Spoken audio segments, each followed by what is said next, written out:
Este programa es familiar para todas las edades. Puede contener escenas de sexo y violencia. Se recomienda ser visto en compañía de un adulto.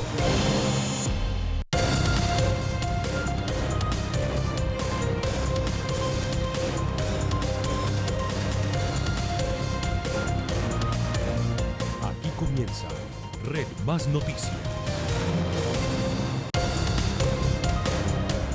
Desde nuestros estudios de Plaza Claro en Bogotá, esto es Red Más Noticias, emisión de la mañana. 6 en punto de la mañana, amanece en Colombia. Sean todos bienvenidos. Esta es la primera emisión de Red Más Noticias, comenzando un nuevo día. Llegamos a la mitad de la semana, miércoles 4 de agosto. Y estamos listos, preparados para llevarles, ya lo saben, 2 horas con la más completa información de Colombia y el mundo. La noticia está con los hechos lamentables, vergonzosos, bochornosos. Realmente es totalmente reprochable lo que sucedió anoche en el estadio El Campín.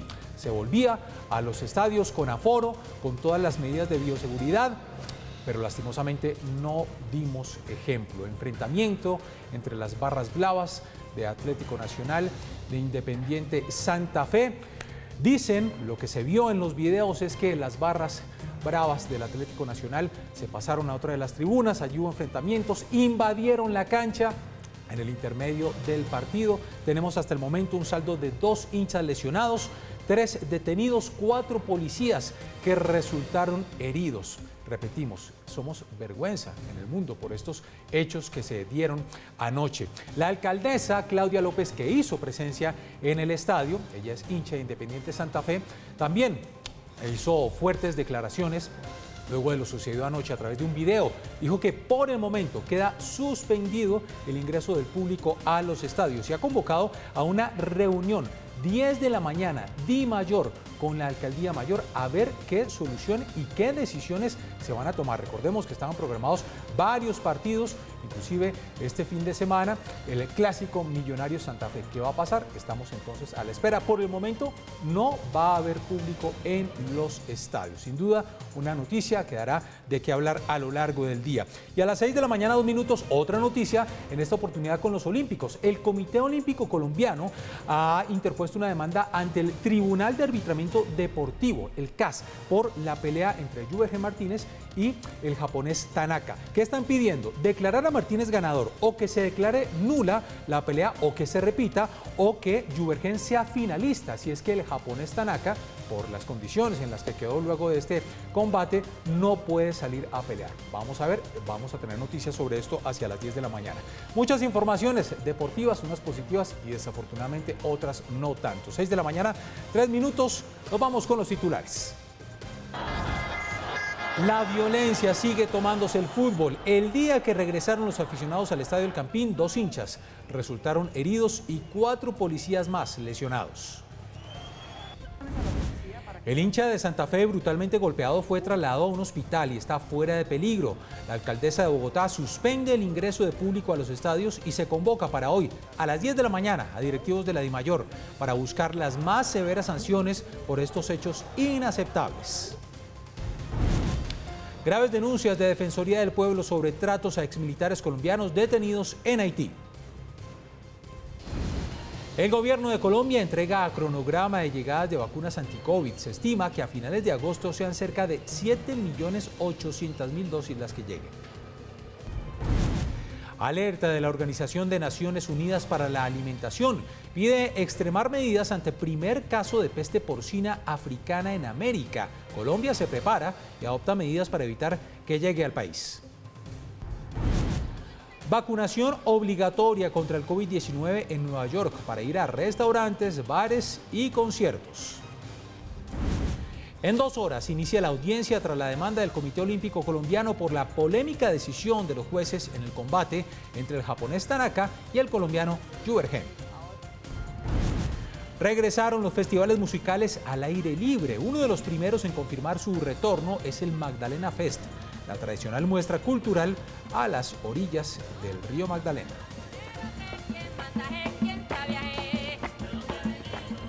6 de la mañana, 4 minutos. Vamos con el pronóstico del clima en las distintas ciudades del país. Al fondo, hermoso paisaje vía Bogotá, Choachí. En Bogotá, fíjense ustedes, prepárense porque vamos a tener una temperatura mínima de 9 grados, máxima de 17 grados. Se espera día soleado. En Barranquilla, lluvias. Temperatura mínima 25 grados, máxima de 31 grados.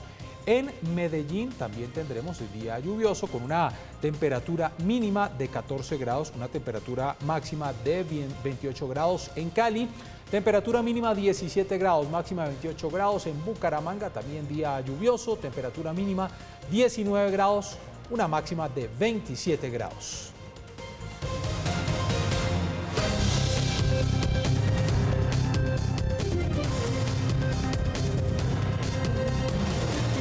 Seis de la mañana, 5 minutos. Pues no son buenos días, mi querido Andrés. Tenemos que hablar de esto que tiene que ver con consecuencias de los hechos del deporte, que nada tienen que ver con estos hechos violentos. No deberíamos mezclar las dos cosas, desafortunadamente. Jenner, saludo para usted, para todos los televidentes. Sí, queda uno muy reflexivo.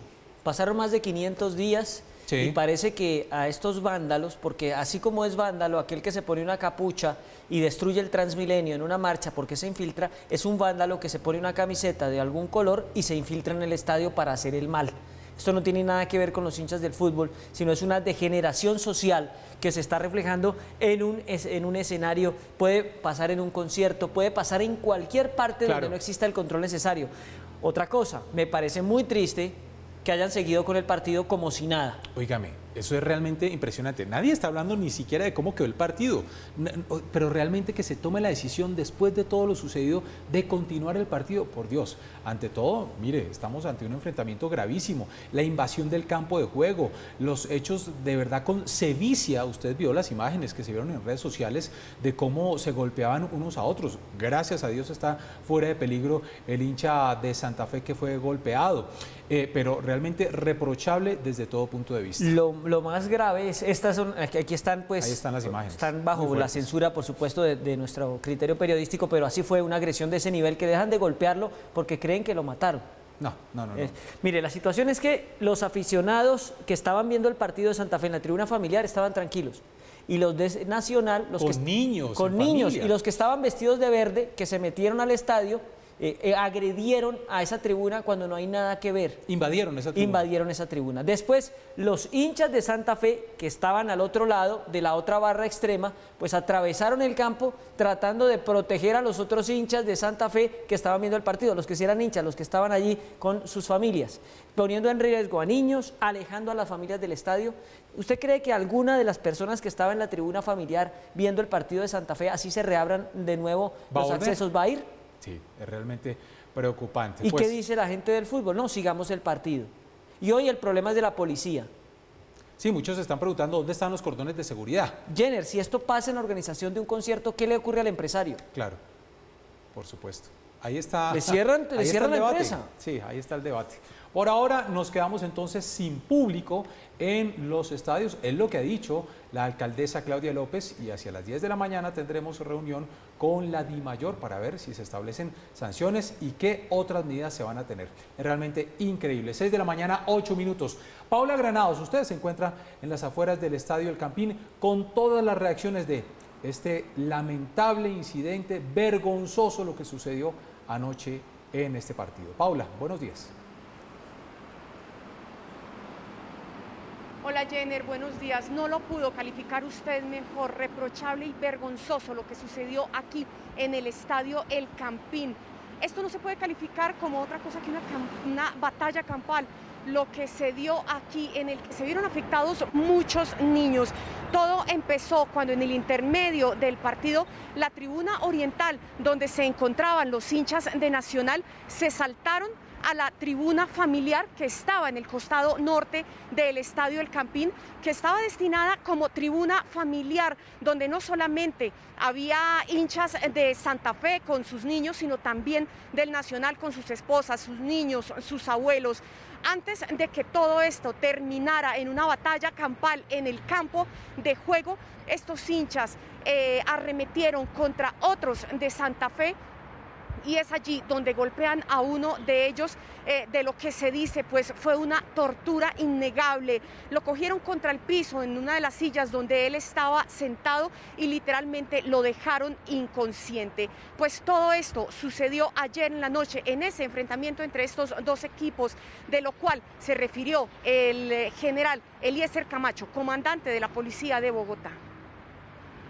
Una riña donde algunos integrantes de los hinchas de Nacional agreden en una tribuna familiar a unos hinchas de Santa Fe.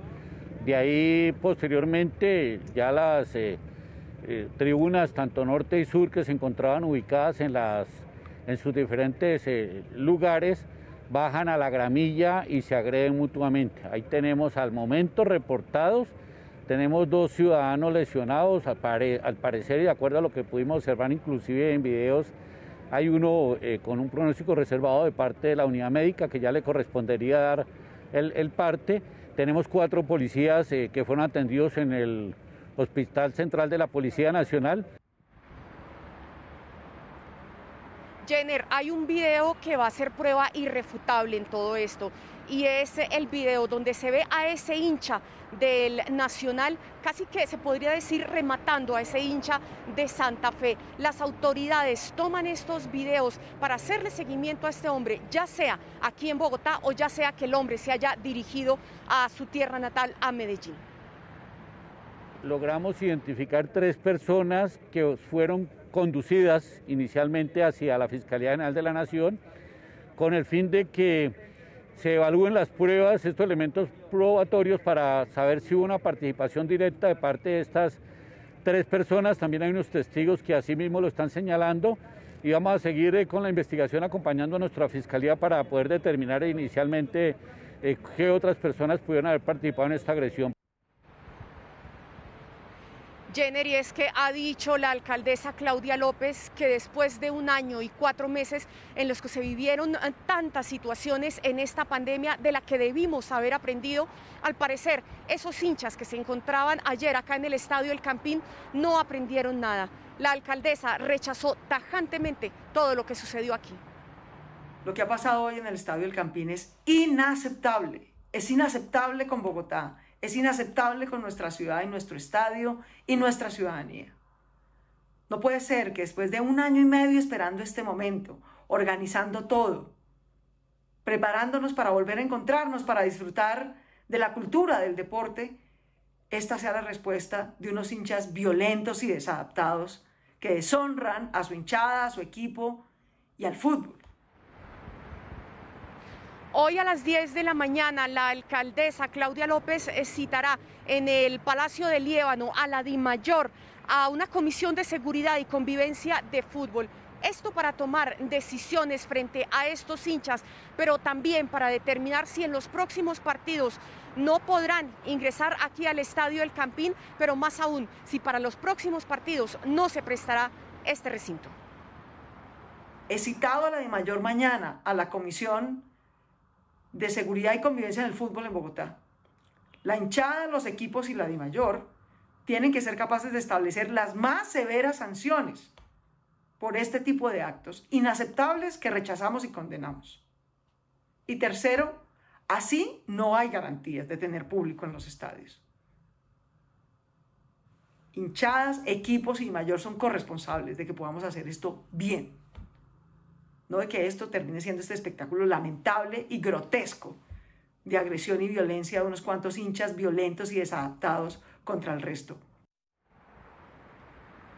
Independiente Santa Fe emitió ayer en horas de la noche un comunicado de prensa que dice: hemos dado poder para que una oficina de abogados se constituya en parte civil dentro del proceso que se adelanta contra las personas capturadas y que se vean comprometidos en la tentativa de homicidio contra uno de nuestros hinchas. Rechazamos tajantemente todo lo que sucedió ayer en el Estadio El Campín, pero también El equipo nacional emitió otro comunicado diciendo: Atlético Nacional rechaza y lamenta profundamente los actos de violencia ocurridos hoy en el estadio Nemesio Camacho El Campín. Todo nuestro apoyo hacia los afectados y cero tolerancia hacia los violentos. Soñamos con un fútbol en paz y en familia y enfocaremos nuestros esfuerzos en una dirección para que lo que hoy vivimos no se repita jamás. Pues es todo lo que ha sucedido y lo que se ha generado durante la noche de ayer hasta el día de hoy por todo esto que sucedió lamentablemente en el estadio El Campín. La información que se genera con Paula Granados, Red Más Noticias. Muy bien, Paula, muchas gracias. Ha dicho la alcaldesa Claudia López que el hincha que fue brutalmente golpeado, el hincha de Santa Fe, pues menos mal está fuera de peligro. 3 heridos trasladados a hospitales que también están fuera de peligro.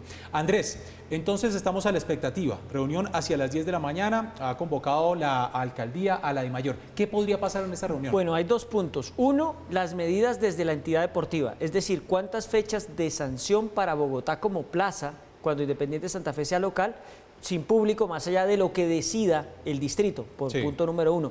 Punto número 2, ¿qué movimiento va a tomar el distrito con relación a la organización de los partidos de fútbol y cómo va a endurecer las medidas de seguridad? Y 3, ¿de quiénes son las responsabilidades? Porque los clubes, que son los organizadores del espectáculo, no le dicen al distrito: cobre usted la plata de las boletas por mí, ¿cierto? Obvio. Pero la seguridad sí es del distrito. Sí, claro. Entonces hay Recordemos que es un evento privado para el cual la alcaldía le presta el estadio a... Claro, y la policía, haciendo su labor, ¿cierto?, de protección ciudadana, lleva efectivos para que protejan. Ayer faltó policía. El dispositivo no fue bueno, porque si controlan cuando están los 38.000, ¿por qué no controlaron cuando había 15.000? Claro. Porque había menos efectivos, porque se calculó de otra manera. Aquí se lo preguntamos al señor Luis Ernesto Gómez la semana pasada, ¿qué va a ocurrir con las barras? No, ya hablamos con la DIMAYOR y la DIMAYOR dijo que no había problema. No, sí hay problema, sí hay problema. Claro, ¿cuántos hinchas había ayer? Había el cupo de 15.000. Había cupo de 15.000. Bueno. Estamos entonces pendientes a la expectativa de esta reunión hacia las 10 de la mañana, pero tenemos otra noticia que tiene que ver con los olímpicos, con la pelea de nuestro querido Juvergen Martínez. Decisión del Comité Olímpico Colombiano. Fue enviar una demanda oficial ante el Tribunal de Arbitramiento Deportivo, no como queja, sino como una protesta y una solicitud de avance del caso sobre el juzgamiento tendencioso que afectó a Juvergen Martínez en su combate frente a Tanaka, visto los hechos. Y piden 3 cosas puntuales, ¿no? Una, que es muy difícil que se presente si es que... declararlo ganador. Exacto. Otra, que se repita el combate, que es muy difícil. Y otra, si Tanaka, que se fue directo al hospital, no puede combatir, que en su lugar vaya Juvergen Martínez. ¿Alguna vez ha prosperado un tipo de decisiones de estas? Pasó en el fútbol. Alguna vez, un partido de clasificación al Mundial entre equipos africanos. Se repitió el partido en una clasificatoria al Mundial. Pero es un caso muy, muy escaso. Más lo que está haciendo Colombia es sentar un precedente de que no pueden ir a amañar un combate y ya. Claro, por supuesto, tener una voz de protesta. Por lo menos decir, no estoy presente. Por eso hacemos contacto de inmediato con Diego Chiribí, quien se encuentra en Tokio junto a toda la representación colombiana y tiene detalles, Diego, seguramente de lo que va a pasar dentro de pocas horas. Cuéntenos más a fondo cómo es esta reclamación oficial de Colombia como Comité Nacional ante el Tribunal de Arbitramiento Deportivo. Buenos días y bueno, usted ya avanza en una jornada mucho más adelantada en Tokio. Hola Andrés, buenas noches desde Japón, buenos días para ustedes. Y sí, efectivamente, el Comité Olímpico Colombiano no se quedó con esa espinita de la injusta derrota de Juvergen Martínez ante el local Remei Tanaka, recordemos, en una pelea en la cual los jueces dieron como ganador al japonés 4-1 en decisión dividida. Sin embargo, todos vimos y todo el planeta vio que Juvergen fue claro ganador en este combate. Es por eso que el comité ha desarrollado una demanda de esta pelea a través de su departamento legal. Y el documento que expide el comité dice lo siguiente, es básicamente 3 puntos. 1. Declara a Martínez ganador usando el principio pro competizione. Dice, utilizando el principio pro competencia, solicitamos que Martínez sea declarado ganador de la pelea. Repetir la pelea será casi imposible debido al calendario establecido por el boxeo en los Juegos Olímpicos. La segunda petición que hace el comité es el siguiente. Si no declara ganador, que se declare nula y ordenen una repetición de la pelea. Incluso cuando será casi imposible seguir el calendario de los Juegos Olímpicos, si una repetición se ordena, consideramos que sería una decisión justa en comparación con la otra posibilidad que está dejando a Tanaka con la victoria. Para respaldar esta solicitud, traemos el precedente establecido por la FIFA en el caso entre Sudáfrica y Senegal. Y el tercer punto, atención Andrés y televidentes de Red Más, dice: en caso de que se niegue a los dos solicitudes anteriores, que Martínez sea el semifinalista, en caso que Tanaka no pueda pelear por salud. Ahí quieren entonces que nuestro colombiano sea semifinalista, luche por medalla de plata y oro, en caso de que por salud Tanaka no esté disponible para el combate. Dice: queremos expresar nuestra seria preocupación por el bienestar de Tanaka. Consideramos existe una gran posibilidad de que no pueda pelear en las semifinales debido a su estado de salud. Básicamente ese es el resumen del comunicado. La audiencia en la cual se estará examinando esta solicitud será a partir de las 10 de la noche, hora de Japón, 8 de la mañana, hora de Colombia. Estaremos al tanto de lo que ocurra entonces con el resultado de esta solicitud que hace el Comité Olímpico Colombiano. Por ahora, siga usted con más información, Andrés, desde Bogotá. Más tarde nos encontramos. Un abrazo.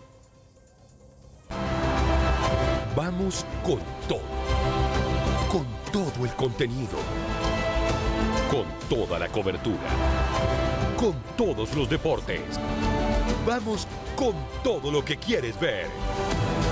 A estos Juegos Olímpicos, vamos juntos. Vamos con todo. Vamos con Tokio.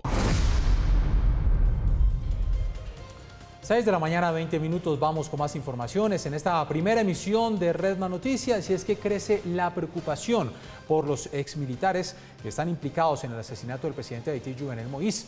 Están detenidos precisamente en ese país y hay preocupación por la asistencia jurídica, por la situación de derechos humanos, por posibles casos de tortura. El presidente Iván Duque ha reiterado, pide que se respete la situación de derechos humanos de estos detenidos. Y también hay un informe de la Defensoría del Pueblo que resulta realmente preocupante sobre lo que está pasando con estos connacionales detenidos en Haití.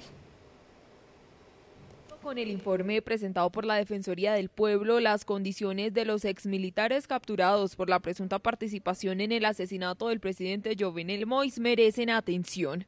Se sabe que están completamente aislados. Los 18 están recluidos en un mismo espacio, un corredor con un baño contiguo, que tiene unas medidas aproximadas de 6 metros de largo por 2 metros de ancho. Este es un lugar donde no entra luz del sol, así que no han tenido acceso a luz solar durante la detención. Dentro del mismo documento, la Defensoría denuncia que los capturados manifestaron que permanecen esposados las 24 horas al día, algunos de forma individual y otros en parejas. Duermen en el piso. Les ofrecen 2 comidas en el día. El agua para tomar es racionada porque les entregan un recipiente de 20 litros de agua diarios para los 18 detenidos colombianos y 2 haitianos. No cuentan con una batería sanitaria adecuada. Hay solo una letrina para hacer sus necesidades, que incluso estuvo dañada por 2 días. Sí les permiten bañarse todos los días. Cabe resaltar que los exmilitares fueron detenidos el pasado 8 de julio y solo la semana pasada tuvieron contacto con autoridades colombianas. Se establece que desde que fueron detenidos, a los connacionales no les han permitido hablar con un abogado, ni han sido presentados frente a autoridad judicial. Y aunque han sido interrogados en múltiples oportunidades por la policía haitiana y el FBI, no tienen asistencia de un abogado que ejerza la defensa técnica. Ante este panorama, el presidente Iván Duque pidió garantías para los derechos humanos de los detenidos. Nosotros colaboramos en el esclarecimiento de ese crimen y si tenemos ciudadanos colombianos involucrados en él, que serán sujetos de una investigación, deben tener todos ellos el trato que les corresponde. En caso de no existirlo, por supuesto seguiremos acudiendo a las instancias internacionales correspondientes. La responsabilidad penal corresponde a las autoridades haitianas, pero bajo ninguna circunstancia nosotros vamos a mantener en silencio si hay abuso de los derechos humanos de un connacional. La vicepresidenta y canciller Marta Lucía Ramírez ha enviado 2 cartas pidiendo las garantías para los capturados y que el cónsul honorario en este país pueda visitar a los exmilitares por lo menos 3 veces por semana. Hasta el momento no ha recibido respuesta por parte del gobierno haitiano. 6 de la mañana, 24 minutos, pues en entrevista con nuestro director Giovanni Celis, el vicedefensor del pueblo, estamos hablando de Luis Andrés Fajardo, habló de la situación de estos connacionales ex militares colombianos detenidos en Haití. Recordemos que una comisión de la Defensoría del Pueblo estuvo haciendo presencia en el sitio, verificando la situación de estos colombianos. Es una situación bastante compleja. Están en una celda de 6 metros por 2 metros, están todos juntos, los 18. Han estado incomunicados y totalmente aislados desde que llegaron en la sede de la Policía Judicial, la Dirección Central de la Policía Judicial. Allí, cuando nosotros los encontramos, nos contaron que duermen en el suelo. En su celda, justo al lado, hay un baño, que es el que les ha servido. Había estado bloqueado por 3 días. Están, desde que llegaron, esposados, algunos de forma individual y otros en pareja. 6 de la mañana, 25 minutos, anunció ayer el ministro de Defensa la captura de uno de los responsables del desplazamiento en Ituango, cabecilla de las disidencias de las FARC. Estamos hablando de alias Machín. Ha dicho el ministro de Defensa que también se espera la captura de los demás cabecillas que están al frente de esta situación de desplazamiento, pero también garantiza que varios de estos habitantes de veredas ya están regresando a sus lugares de origen. Por eso tan importante la captura de alias Machín, gracias a un trabajo de judicialización e inteligencia de la policía y a una operación impecable de nuestro Ejército Nacional allí en la vereda Quebradoncita, en el municipio de Ituango. Que sepa Machín, que sepa Camilo, que sepa alias Edward, que la garantía de no repetición de este tipo de delitos se da cuando se capturan y se judicializan por todos, además de los delitos que han cometido. Condiciones de seguridad, porque inicialmente llegaron 250 hombres de 2 pelotones en las veredas más afectadas y garantiza nuestra fuerza pública, en especial el Ejército, con tropas de la 7ª División, la presencia en esas veredas y el control territorial para que estos campesinos que fueron afectados por el desplazamiento, hoy retornados, puedan desarrollar todas sus actividades agropecuarias y su vida normal. 6 de la mañana, 26 minutos y hoy expectativa, noticia en la Comisión de la Verdad, que escuchará en audiencia a 2 antiguos adversarios de guerra. Estamos hablando de Rodrigo Londoño Timochenko y de Salvatore Mancuso. En el encuentro, que estaba previsto para las 9 de la mañana, se espera que los 2 ex jefes subversivos aporten verdad y reconozcan responsabilidades sobre hechos del conflicto armado. Al evento asistirán 20 víctimas de las FARC y de los paramilitares, quienes estarán cara a cara con quienes fueron sus verdugos durante los años de guerra. El acto será moderado por el padre Francisco de Rú y será transmitido por las cuentas virtuales de la Comisión de la Verdad.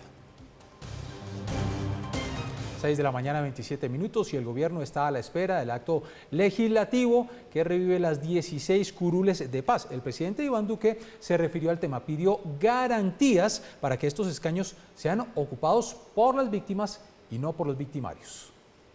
El presidente Iván Duque aseguró que promulgará el acto legislativo que otorga 16 curules a las víctimas del conflicto. ¿Qué esperamos nosotros? Que en la reglamentación tomemos todas las medidas que garanticen que las víctimas serán las que estarán allí y que no se vayan a abrir rendijas para que personas que no tienen esa condición o que es peor aún, han tenido simpatías históricas con victimarios, pues sean las que ocupen esos escaños. Los representantes de estos 16 escaños estarán por 2 periodos en el Congreso. Que las víctimas tengan voz y voto en el diseño de políticas públicas es vital, mucho más cuando los victimarios ya están sentados en el Congreso. El jefe de Estado señaló que las decisiones judiciales hay que respetarlas y que una vez surta el trámite del acto legislativo en el Senado y Cámara, la Presidencia de la República espera el texto para el análisis jurídico y posterior promulgación. 6 de la mañana, 28 minutos, noticias con la FAO, que alertó a los países de la región para que tomen medidas por el primer caso de fiebre porcina africana. Este fue detectado en República Dominicana. Colombia se prepara precisamente para tomar medidas de precaución.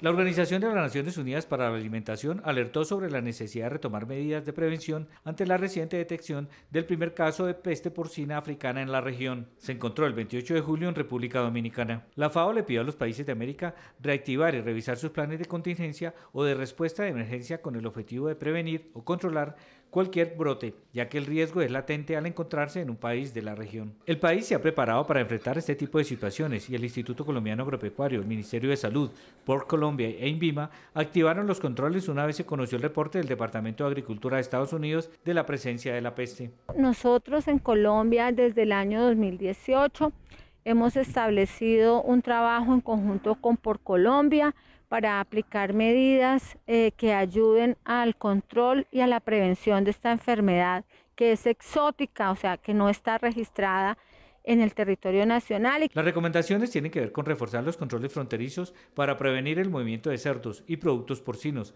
así como aumentar el control de objetos personales de los viajeros que regresan de República Dominicana. Hemos revisado las medidas sanitarias que teníamos implementadas y hemos extremado las medidas de inspección, vigilancia y control en toda nuestra franja de puertos, aeropuertos y pasos de frontera. Tanto la FAO como los institutos especializados y los expertos han insistido en que la peste porcina africana no representa ningún riesgo para la salud humana, ni por contacto directo ni por medio de algún producto de origen porcino. No es una enfermedad que se transmita a los humanos y por lo tanto no hay un riesgo ni ninguna restricción para el consumo de la carne de los cerdos y sus derivados. Expertos colombianos insisten en que aunque no se afecta a las personas, los costos económicos pueden ser muy altos por el efecto en los animales que se enferman de fiebre, hemorragias y dejan de comer. Que es una enfermedad infecciosa que afecta a los cerdos, pero no afecta a los humanos, que puede causar considerables pérdidas económicas a los países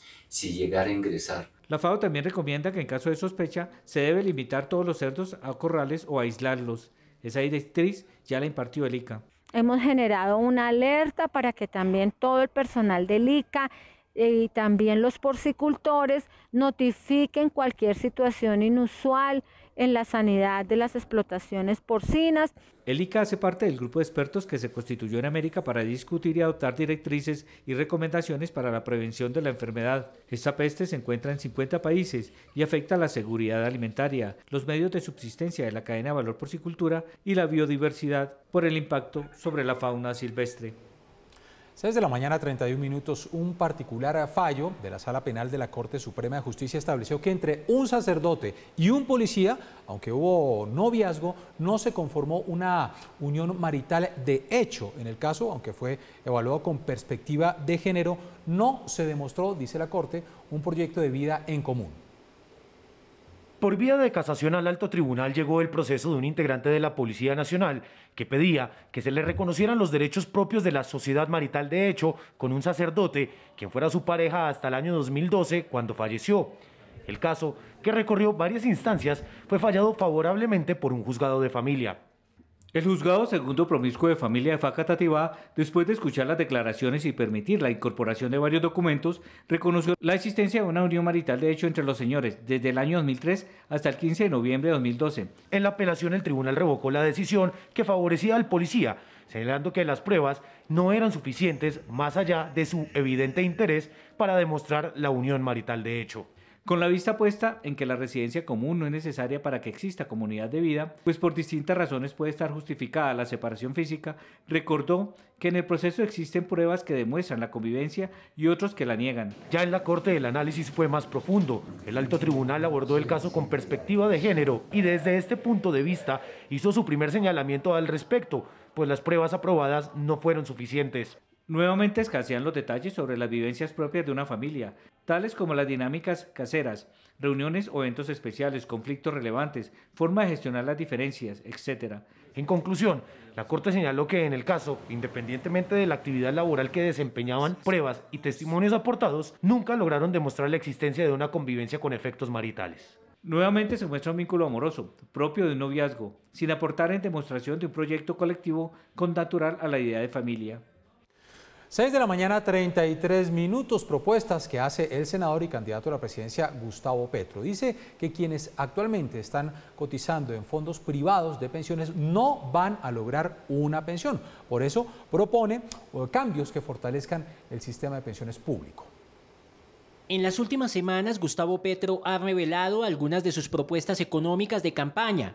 Este martes, el senador insinuó que si llega a la presidencia, acabaría con los fondos privados de pensiones. La gente que trabaja hoy y cotiza a fondos privados de pensión, manejados por los dos banqueros más grandes, no obtendrán pensión.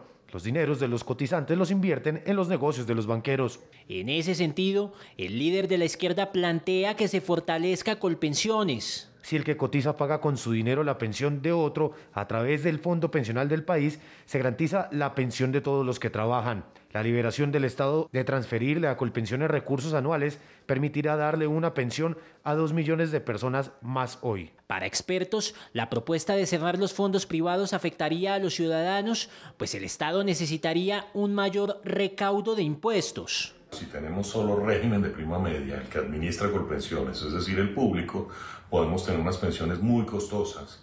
El ahorro, la cotización de los trabajadores no alcanza para esas pensiones y tocaría poner mucha más plata del Estado, poner mucha más plata del presupuesto, es decir, de los impuestos que pagamos todos los colombianos. Por eso cualquier extremo es dañino. Congresistas de las comisiones económicas del Congreso donde discuten temas pensionales también advirtieron que esa propuesta no es viable. Otra vez el senador Petro quiere o entra en falacias para tratar de criticar lo que él quiere destruir.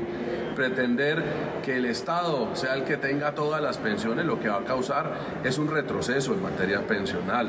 Esto va a generar que el Estado tenga que subsidiar las pensiones más altas con cargo a los más pobres. El líder de la izquierda también propuso que se deben subir los impuestos a las importaciones para, según él, generar más empleo.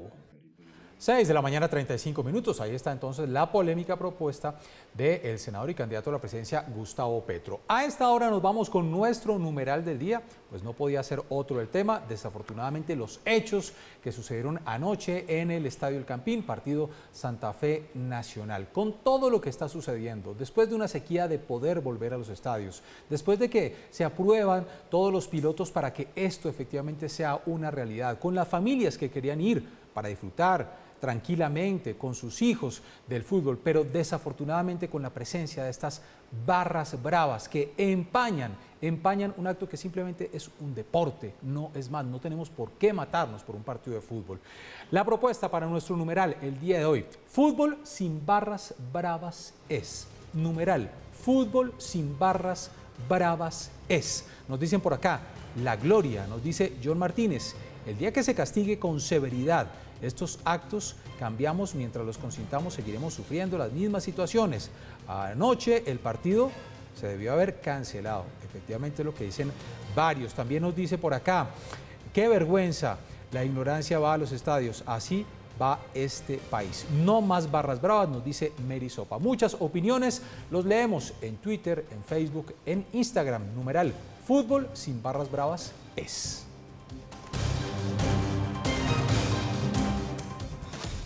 6 de la mañana, 47 minutos. Vamos con otras informaciones porque el gobierno apunta a dos nuevos objetivos en lo que tiene que ver con la vacunación contra el COVID-19. El primero, adquirir las dosis necesarias para la vacunación de los menores de 12 años, los mayores de 12 años, corrijo. Y el segundo, dejar sentadas las negociaciones para una eventual tercera dosis de refuerzo.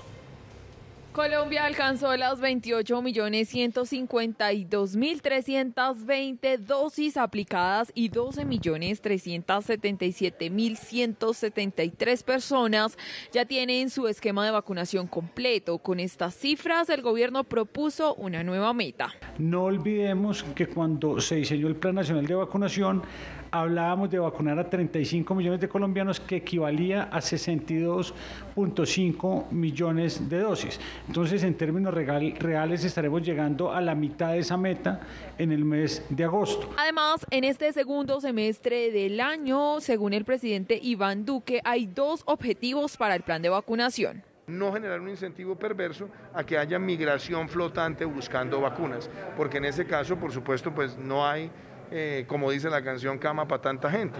Nos toca en ese caso buscar también una articulación con la Organización Panamericana de la Salud, con la Organización Mundial de la Salud, con la comunidad donante. El jefe de Estado también señaló que en el caso de los migrantes venezolanos es necesario que cuenten con el Estatuto Temporal de Protección para ser vacunados. Una vez vayamos cerrando los grupos etarios y logremos ya que en los municipios de menos de 100.000 habitantes la gente se esté vacunando con entusiasmo, pues que nosotros le pongamos a esto cada vez más acelerador.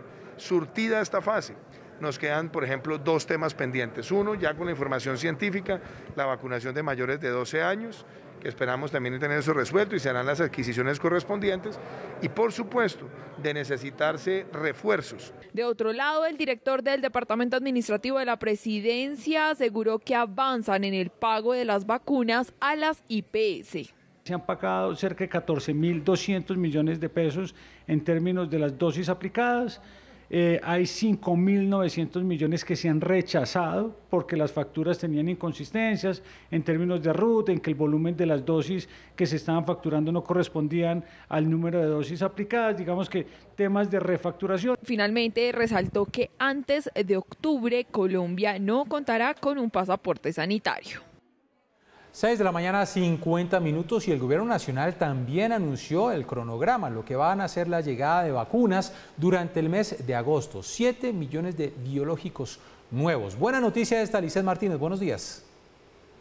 Jenner, televidentes, muy buenos días. Así es, esta es una muy buena noticia, pues el director del Departamento Administrativo de la Presidencia, Víctor Muñoz, anunció que para este mes de agosto se espera lleguen al menos 7.800.000 dosis de 4 casas farmacéuticas, como lo son Pfizer, Moderna, AstraZeneca y Janssen, e incluso llegaría también un nuevo lote de estas vacunas que entrega el mecanismo multilateral COVAX para seguir avanzando en ese plan nacional de vacunación. Con el fin de seguir avanzando en el Plan Nacional de Vacunación y de cara a lograr la inmunidad de rebaño al alcanzar un poco más del 70% de la población colombiana, el Gobierno Nacional entregó el cronograma de llegada de nuevos biológicos contra el COVID-19. Tan solo para este mes de agosto se estima ingresen al país cerca de 7.800.000 dosis de 4 casas farmacéuticas y parte de las adquiridas por el mecanismo multilateral COVAX. El primer envío corresponde a dosis de Pfizer para el día de hoy y el resto del mes. Para el mes de agosto tenemos confirmación en este momento de la llegada de 1.9 millones de Pfizer, que estarán llegando como siempre en bloques semanales. Arrancamos con un bloque de cerca de 350.000. El segundo envío será el del primer lote adquirido bajo acuerdo bilateral de la farmacéutica Moderna, en el que se incluyen las 200.000 dosis que se esperaban para julio. En el caso Moderna tenemos la confirmación de 1.900.000 que también están programadas para este mes, y la llegada de las 200.000 que teníamos programada para la última semana de julio, que se tuvo un tema de retraso más en operación logística que en cualquier otro tema, pero eso debería quedar subsanado también finalizando la semana. También se espera la llegada del primer lote de vacunas de AstraZeneca y Janssen adquiridas bajo acuerdo bilateral. Tenemos confirmación también de la llegada de cerca de 1.400.000 de AstraZeneca, 1 millón de Janssen. En el caso de Janssen es muy importante mencionar que con Janssen sí han habido, digamos, algunas alertas frente a los tiempos de despacho. Lo que se tiene contemplado es un concepto de la FDA. El Gobierno Nacional también se refirió a nuevas dosis que serán enviadas por parte del mecanismo COVAX. Y con COVAX pues tenemos ya la confirmación de lo que es ronda 5 y 6, donde hemos sido asignados en el país. Todavía no le han despachado a la OPS, pero pues también estaremos recibiendo cerca de 1.400.000 dosis. Cabe recordar que se prevé alcanzar la meta de las 35 millones de dosis aplicadas antes de finalizar el 31 de agosto. Entonces, recordemos que se espera hoy lleguen al país 350.000 dosis de la vacuna de Pfizer, que servirán para la inmunización de mujeres gestantes y niños entre los 12 y 17 años, también para completar esquemas de segundas dosis. También se espera que a finales de esta semana lleguen esas 200.000 dosis de Moderna que estaban previstas llegaran el pasado mes de julio. También recordemos que en ese último reporte entregado por el Ministerio de Salud a la fecha ya se han aplicado 28.150.000 252.320 dosis de vacunas, de las cuales ya al menos 12.377.173 personas cuentan con su esquema completo, bien sea con vacunas de 2 dosis o con monodosis, como es el caso de Janssen, mientras que en el caso de los privados ya se han aplicado 564.184 dosis de vacunas. Es la información que registramos desde el occidente de la capital. Lizeth Martínez, Redman Noticias. Jenner, vuelvo con usted. Gracias, Lizeth. Feliz miércoles, 6 de la mañana, 53 minutos. Ahora nos vamos con la entrevista que le realizó nuestro director Giovanni Celis a la ministra de Educación María Victoria Angulo. El regreso a la presencialidad que se está dando desde el mes de julio. Por el momento vamos en un 80% de regreso a esta presencialidad. Está con nosotros la señora ministra de Educación, doctora María Victoria Angulo. Bienvenida, es un gusto saludarla. Giovanni, un saludo muy especial a usted y sobre todo también a todos los televidentes. ¿Habrá un regreso a clases ya presenciales en septiembre en todo el país o todavía se demora, ministra? Lo hay ya, Giovanni, y es muy importante poderle contar a todos los televidentes, agradecer a los secretarios de Educación, maestros, directivos. Hoy estaba en el Congreso justamente presentando un balance. Ya más de 80% de las secretarías del país, Giovanni, están en presencialidad con un porcentaje alto de sus instituciones. Ustedes ven el esfuerzo, por ejemplo, de la secretaria Edna, la secretaria de Bogotá, tiene un porcentaje muy alto de colegios, no solamente con todas las adecuaciones, sino ya hay un porcentaje de asistencia importante de los niños y los jóvenes y una invitación, como lo decía la secretaria de Bogotá, a los padres a tener información de primera mano, acercarse a sus rectores, entender este proceso. Y creo que muchas de las observaciones que se hacían anteriormente versaban sobre el protocolo, que es importante. Pero lo más importante y que pocas veces se dice es cómo este proceso de aislamiento generó unos efectos muy complejos en los niños y que en lugar de pronto de manejar información que no es correcta o información que se tergiversa, todos debemos en todos los medios de comunicación, y gracias por este espacio, contribuir a hablar de lo importante. Lo importante es, hay un rezago a nivel nutricional, de desarrollo integral, un rezago a nivel de aprendizajes, emocional, Giovanni. Y creo que no hay región de Colombia que no haya podido visitar, porque acompaño cada vez que la Secretaría regresa a la presencialidad, donde usted ve que los más contentos son niños, jóvenes y maestros. Los tres. Los maestros porque regresan al escenario natural, como dicen ellos, están en contacto directo, porque saben la realidad de nuestra ruralidad, saben los problemas que se han visto abocados por distintos temas. No todos tienen la misma conectividad o no tienen conectividad, no todos han tenido un proceso de retroalimentación, y retornar es muy positivo. Veíamos el caso de Bogotá, pero igualmente destacamos muchísimo experiencias como Medellín o la del Eje Cafetero o San Andrés o departamentos como Guaviare, donde todas las instituciones educativas han retornado, Giovanni. Entonces es posible, obviamente requiere de buena información y que a través de los medios de comunicación vayamos contando, podamos generar esta confianza y recordar algo, Giovanni. Como ha dicho la OMS, el COVID es una enfermedad de origen común, es decir, se puede contagiar en cualquier espacio. No han hecho dilemas o polémicas o preguntas cada vez que los niños están en escenarios familiares, deportivos, financieros, comerciales, recreativos. Allí no hay preguntas. Cuando llegan al escenario educativo sí las hay, válido, pero de todos estos escenarios que he nombrado, el escenario que tiene más claros los protocolos, los recursos, miraban ustedes todo el apoyo con Secretaría de Salud, ¿cuál es? El escenario educativo. Entonces, así como se tienen que reactivar todos los espacios, que está haciendo el esfuerzo Colombia por reactivarse, por aportarle a los hogares, igualmente se tiene que reactivar la educación. ¿Y qué va a hacer, señora ministra, con esos pocos sindicatos, cada vez menos, que insisten en que no hay condiciones? Bueno, nosotros siempre, Giovanni, en este periodo de gobierno del presidente Iván Duque, llevamos a cumplir 3 años de trabajo, no solamente hemos sido respetuosos, sino atentos a muchísimos espacios de conversación, no solamente en el ámbito de una negociación sindical como en la que estamos actualmente, sino a muchos temas. Somos conocedores de lo importante que es entablar un diálogo respetuoso para mejorar las condiciones del bienestar de los maestros en Colombia. Pero no olvidemos, hablamos del bienestar de los maestros, muy importante, pero también del de los niños. Y esa es la invitación, cómo logramos dar las garantías a la comunidad educativa, cómo no olvidamos temas importantes que son necesidades de los maestros, que son apoyos, pero cómo dejar de lado, no podemos dejar de lado la realidad de los niños y todos hacer el esfuerzo, porque además, Giovanni, este tema pues no es Colombia el único Tecnológico que lo ha abordado.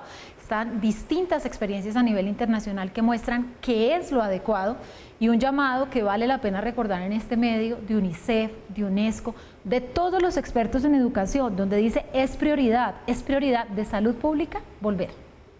Le cambio de tercio, señora ministra, a propósito de los 3 años de gobierno. Otra vez vuelven a radicar en el Congreso el proyecto de presupuesto y otra vez el sector de la educación tiene la mayor tajada. ¿Cómo se invirtió esa plata en ese fortalecimiento de la educación en estos 3 años? Bueno, gracias, Giovanni. Sí, decirles a los televidentes que, para ponerlo en cifras, pasamos a 11 billones de pesos de crecimiento. Esto en un cuatrenio no se había dado, entonces yo creo que, como decían hoy en el Congreso, claro, educación siempre requerirá más recursos, pero no desconozcamos el esfuerzo del gobierno y del Congreso de llegar a 49 billones de pesos, Giovanni. ¿Y en qué se ha priorizado? Yo creo que no podemos olvidar, Giovanni, que llegó la pandemia, pero había un plan de desarrollo y hay unas metas que siguen vigentes y seguimos trabajando. Entonces, los recursos del presupuesto se armonizaron entre temas de primera infancia, jornada única, alimentación escolar que se convirtió en PAE en casa, innovación, doble titulación, educación superior, pero también en la creación del Fondo Solidario para la Educación, en hacer realidad la matrícula cero, en acompañar con recursos de protocolos de bioseguridad a todas las entidades territoriales, en generar mejoramientos, porque yo creo que esta pandemia lo que hizo fue reiterarnos que la ruralidad es vital. La ruralidad no es un tema más, es un tema prioritario y por esto trabajar en mejoramientos, van más de 700, tenemos una nueva convocatoria abierta. ¿Cómo no mencionar todos los temas de apoyo a los maestros que realmente se han materializado en temas importantes? Nivelación salarial, bonificación docente, evaluación, más de 107.000 maestros en cursos de formación y procesos de educación posgradual. En fin, Giovanni, yo creo que son temas muy importantes de agenda. Aquí han concurrido todos, también gobiernos locales y, como digo yo, esto más allá de un partido. Si hay algún tema que tiene que unir a los colombianos es el tema educativo y en eso hemos concentrado los propósitos. Yo me acuerdo que cuando arrancó el gobierno el presidente Duque habló de Generación E y se puso una meta de 300.000. ¿La superaron o todavía falta? Giovanni, de 336.000. Y qué bueno que usted lo pregunta porque yo creo que las conversaciones en este país, que además necesitamos permanentemente diálogo, escucha, conversación, tienen que ser para sumar. Y creo que hay que contar que desde el plan de desarrollo, incluso desde la campaña, el presidente Iván Duque habló de gratuidad en la educación superior. Esto se hizo realidad con Generación E. Usted me pregunta cuántos serán. Serán 336.000. Componente de excelencia, de equidad. A hoy hay 200.000 historias de jóvenes reales beneficiarios y un fondo solidario que llegó en pandemia y que fue la primera aproximación que dimos a matrícula cero. Solo para mencionarle, el semestre anterior fueron 500.000 muchachos en el país ya con matrícula cero. Obviamente, con una escucha propositiva a los jóvenes, con un trabajo con el Congreso, primero ya contamos con los recursos, la matrícula cero llegó para quedarse, tenemos 63 convenios firmados por todo el país. Y como lo dijo el presidente Iván Duque y se hizo realidad, el ministro de Hacienda radicó en el Congreso el proyecto de inversión social. Entonces, mire la coherencia, no solo educación es el sector con el mayor presupuesto, bien, 2022, allí estaremos en el Congreso dando el debate, escuchando las distintas posturas de los congresistas, quienes han expresado siempre su apoyo al tema educativo. Y 2, el proyecto de inversión social, un proyecto que busca un equilibrio financiero para el país, que invita a la austeridad del gobierno y que da respuestas sociales. Y en esas respuestas sociales hay un artículo específico, no solamente para el tema de matrícula cero, que lo hace Política de Estado, sino también para todo el plan de alivios de ICETEX. Entonces, mire, del 11 de mayo a hoy, que fue el anuncio formal del presidente de matrícula cero, hay los recursos, están firmados los convenios, tenemos este primer semestre ya 695.000 estudiantes y hay proyecto en el Congreso. El PAE siempre fue un problema en el sentido de que se encontraron casos de corrupción. ¿Se logró rescatar? Mire, Giovanni, con el PAE le menciono los siguientes logros y los siguientes desafíos. Primero de ellos, se duplicaron los recursos del PAE. Y esto no es menor porque es de allí donde sale la financiación para algo, Giovanni, que cada día valoran más las familias colombianas, y es el aporte nutricional que da el PAE en el desarrollo de los niños. Creamos la Unidad Especial de Alimentación, eso es fruto del plan de desarrollo, comenzó a operar además en pandemia. Le tocó el reto de volver de un día para otro, del PAE que llegaba a las instituciones, volverlo PAE en casa. Eso generó PAE que llegaba a casa, todas las secretarías terminaron de adaptarse al proceso y si usted recuerda de las cosas más valoradas el año anterior fue justamente el PAE en casa, llegando a más de 5.6 millones de beneficiarios. ¿En qué estamos ahora? Ahora estamos en el desafío nuevamente, vemos que las secretarías de educación retornan a la presencialidad, hemos dado un tiempo prudente para que las secretarías puedan ajustar los contratos, de PAE en casa, volverlo a transformar en PAE en la institución educativa, que yo creo que es la prioridad. Y como usted dice, claro, se presentan secretarías con niveles de avances distintos. Hoy me decían en el Congreso, o a la ministra no solo se cuente quiénes fallan, que está bien decirlo, ejecutar acciones con los órganos de control, y ahí tenemos que seguir siendo muy insistentes, pero también quién lo hace bien. Entonces hay unos buenos sistemas de información que esperamos tenerlos finalizados este año, que den una estrategia más robusta de seguimiento a lo que pasa en las regiones, informes que estamos trabajando muy de la mano con los órganos de control, Contraloría, Procuraduría, Fiscalía. Señora ministra, y sobre las pruebas del ICFES, que son las pruebas, a ver, en mi época eran las pruebas del ICFES, tercero, quinto, séptimo y noveno, ¿van a volver o se aplazan para el otro año? Volvieron, y volvieron con un esfuerzo muy grande. De pronto, con todo esto que ha pasado, no todos los televidentes tienen claro de dónde veníamos en materia de pruebas. Sí. El país había hecho años atrás el esfuerzo por generar pruebas en los distintos niveles, y usted lo recuerda, Giovanni. Lamentablemente, en el año 2018, antes incluso de nosotros entrar al gobierno, las terminaron. Y solo quedó la prueba Saber 11, que es la prueba de más larga trayectoria en el país, exacto. Cuando llegamos al gobierno vimos la prioridad, tener pruebas es tener información clave y es transformar las prácticas de aula.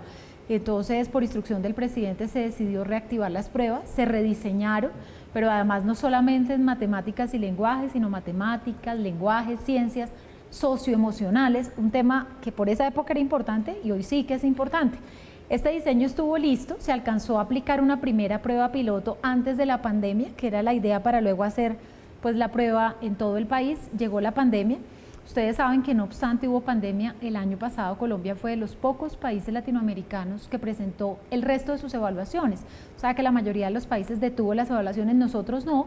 Se presentó Saber 11, Saber TIT, Saber Pro, incluso el ICFES, y un saludo a todos los compañeros del ICFES que lo hacen posible, y su directora Mónica, hicieron una gran transformación a un ICFES digital, a que las pruebas pasaran en ser pruebas de formato tradicional a pruebas que pueden hacer los estudiantes, que tienen obviamente un voto y un seguimiento de la confidencialidad, de todo el proceso que tenemos que dar de garantía. Con ese aprendizaje, pues ya llegaron las pruebas para quedarse de tercero, quinto, séptimo, noveno y 11. Y dirán ustedes, ¿y para qué invierte el gobierno tanto dinero en unas pruebas? Por responsabilidad. Ahora más que nunca en esta pandemia hay una afectación clarísima, y lo responsable no es solo salir a decir que la hay, medirla, tener información clara en cada región y tomar acciones. Y las acciones se llaman evaluar para avanzar, todos aprender, programas que, dicho sencillo para los televidentes, buscan saber cada niño desde tercer grado hasta grado 11 cómo está académicamente, poderlo hablar con los padres, poder encontrar mecanismos que aceleren aprendizajes. Así que ustedes me han preguntado mucho hoy en esta entrevista, ministra, ¿el retorno a la presencialidad? Sí, ese es el primer objetivo, pero el segundo es hablar de calidad y que pasen cosas en los establecimientos educativos a propósito de la calidad. Yo entiendo, ministra, que hay que hablar de la calidad, sin duda, pero la infraestructura, porque en infraestructura también estábamos bien quedados. Infraestructura encontramos grandes retos, no solo porque hay una, digámoslo, deuda como país de invertirle mucho y consecutivamente, y no importa el partido político del gobierno, seguir invirtiendo en infraestructura. Eso está claro. Usted sabe que encontramos unos problemas contractuales, pero más allá que mirar con retrovisor, lo que hicimos fue solucionarlos. Hoy le puedo contar que hay más de 4 billones de pesos invertidos en infraestructura, que las obras se reasignaron, las obras que estaban en incumplimiento, se están ejecutando, estamos cumpliendo.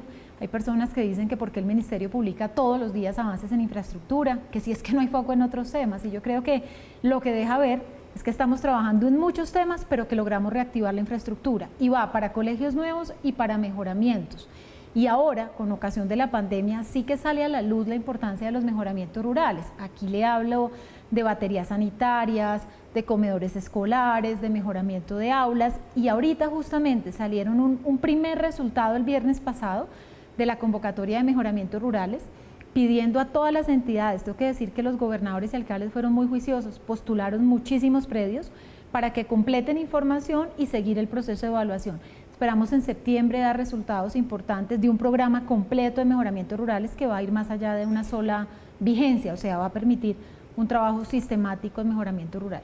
Pues señora ministra de Educación, María Victoria Angulo, gracias por estar con nosotros. Vuelve entonces la educación presencial en septiembre, ojalá completa en el país. En septiembre no, Giovanni, ya está la educación presencial. Y bueno, Bogotá todavía no, le falta. Bogotá tiene más del 70% de los colegios en este momento ya en presencialidad. Lo que contaba justamente la secretaria era que tenían una asistencia mayor al 50% de los niños y que esperaban que ya los padres se animaran y lograran asistencia. Entonces, informemos bien, desde julio retornamos a la presencialidad, vamos en más del 80% del regreso a presencialidad en el país y haciendo los esfuerzos que hacen falta para terminar de hacer las adecuaciones. Gracias, señora ministra, por estar con nosotros. Muchas gracias, Giovanni.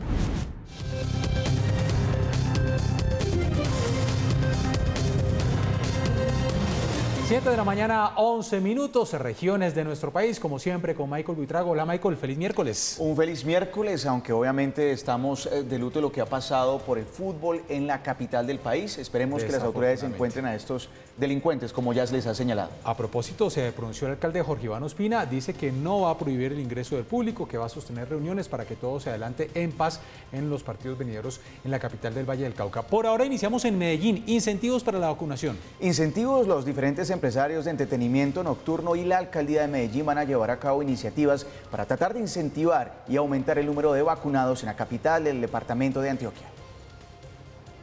Vacunarse se está volviendo una tarea importante para la economía.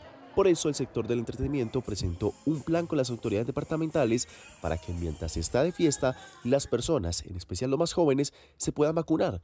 Hoy se estudia la posibilidad de tener incentivos para que las personas se motiven. El Antioquia Despierta se realizará este 7 de agosto y busca que en los 10 municipios del Valle de Aburrá hasta la medianoche haya oferta cultural, deportiva, gastronómica, bazares de compra local y de emprendimientos, entre otras actividades. Se espera que este sea uno de los primeros espacios nocturnos para el renacimiento del sector del entretenimiento.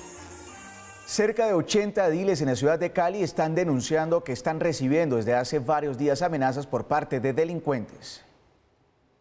Por medio de un encuentro entre autoridades locales y ediles de la ciudad, se llevó a cabo una reunión para adelantar las acciones frente a las denuncias repetitivas por parte de los líderes, presidentes y vicepresidentes de las juntas de acción comunal, quienes aseguran estar amenazados. Con esta presencia institucional llevamos articulando con los líderes en las comunas, como lo son los ediles, toda esa dinámica de inseguridad que ellos manifiestan tener por ejercer el liderazgo en sus comunas.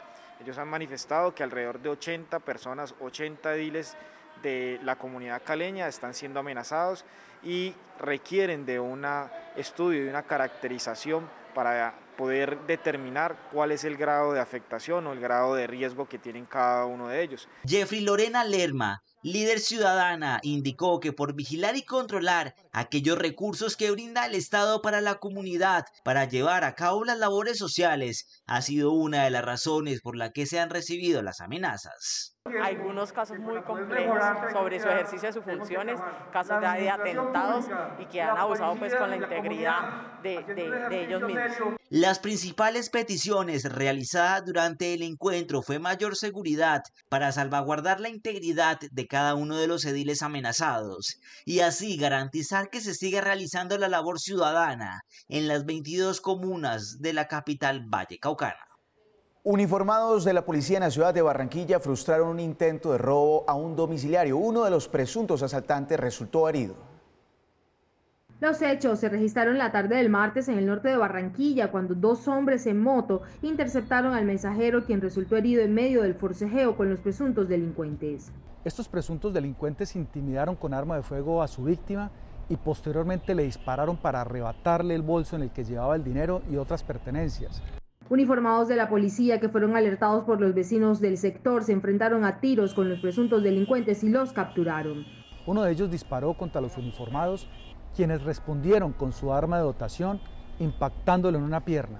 De inmediato fue auxiliado y trasladado a un centro asistencial.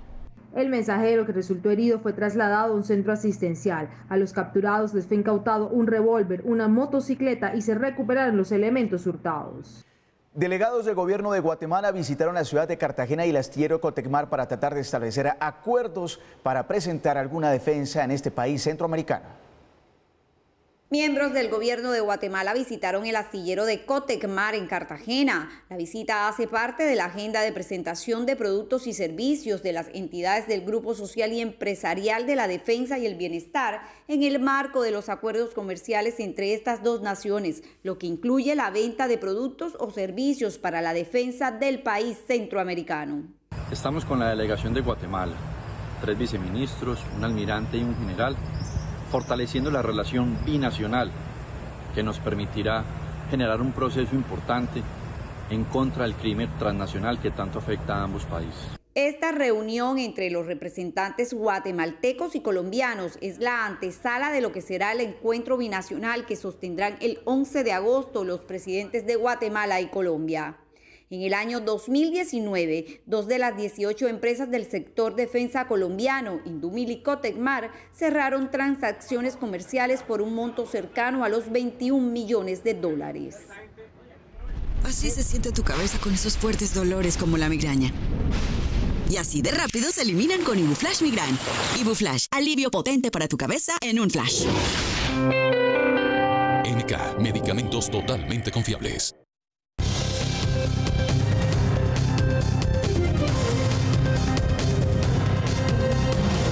De la mañana, 17 minutos en Bogotá. Seguimos muy pendientes del estado de salud de los 3 heridos luego de los enfrentamientos ayer.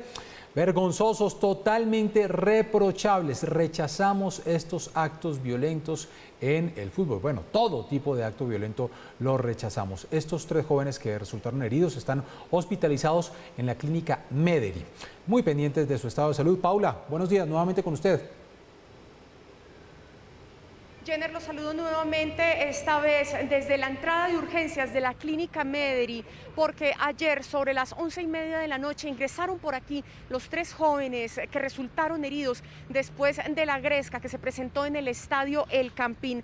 Le podemos decir que el joven que estaba de Santa Fe, que estaba sentado en esa silla y que fue atacado por esos 5 hinchas de Nacional, responde al nombre de Edison Ducuara. Es la persona que más grave está de salud. Sin embargo, personas que se encontraban aquí anoche y que nos hemos encontrado durante esta mañana señalan que el joven llegó con signos vitales y llegó medianamente consciente. Hay que recordar que también 4 policías fueron lesionados y en este momento son atendidos en la clínica de la policía. El balance del PMU, el más reciente, señala que en total fueron atendidas 26 personas por lesiones leves, otras por shock nervioso, en la mayoría mujeres y niños que, recordemos, se encontraban en la tribuna norte, que era la tribuna familiar destinada no solamente para hinchas de Nacional, sino también de Santa Fe.